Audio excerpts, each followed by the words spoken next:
ce qu'il faisait chaque nuit lui a causé un cancer des yeux. Bien que la technologie soit quelque chose d'indispensable dans notre vie, son utilisation à bon escient est primordiale. En effet, se déconnecter de temps en temps pour profiter de la vie réelle permet de préserver notre santé de différentes maladies comme le cancer. L'utilisation répétée de notre smartphone affecte notre colonne vertébrale et nous expose à un nombre incalculable de bactéries qui atterrissent directement sur notre visage. Mais notre vision est également touchée comme l'illustre cette tragique histoire. La tragique histoire de cet homme, âgé d'à peine 40 ans, a rendu visite à son médecin car il n'était plus capable de voir correctement.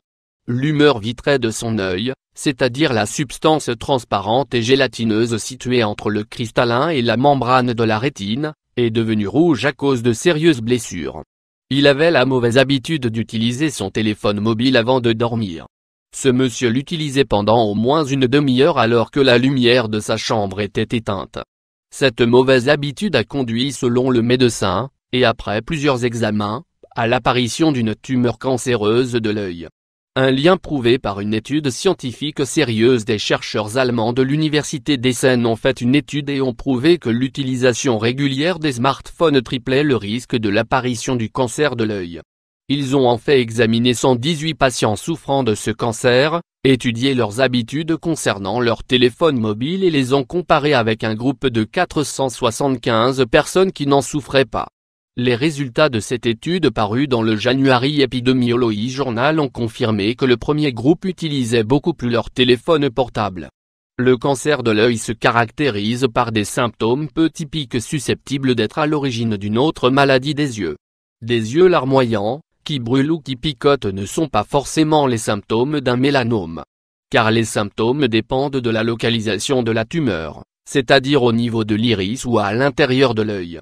Dans le premier cas, la tumeur laisse apparaître une tache noire dans le champ visuel et dans le second cas, on constate une diminution de l'acuité visuelle, des éclairs lumineux traversant le champ de la vision ainsi qu'un décollement de la rétine. Concernant le cas du quadragénaire, aucun traitement n'est possible car un remplacement de la rétine est une opération très délicate. C'est pour cette raison que nous devons être très vigilants par rapport à l'utilisation des appareils électroniques. Voici quelques précautions à prendre. Quelle solution face à la lumière bleue? La lumière bleue est présente naturellement dans l'éclairage par le soleil mais également artificiellement, par les LED, dans l'éclairage de nos écrans numériques dont les téléviseurs, les ordinateurs, les smartphones et les tablettes. Cette lumière bleue a une longueur d'onde plus courte, renfermant une plus grande quantité d'énergie, qui scintille énormément. Cela provoque un éblouissement qui peut réduire le contraste visuel et affecter l'acuité. C'est la cause de divers troubles de santé dont les maux de tête et la fatigue mentale et physique mais pas seulement. Parmi les effets nocifs de la lumière bleue, on note la perturbation du cycle circadien, la fatigue visuelle, la sécheresse oculaire, l'augmentation du risque de cancer, de diabète, de maladies cardiaques, d'obésité, de dépression et de dégénérescence maculaire menant à la cécité.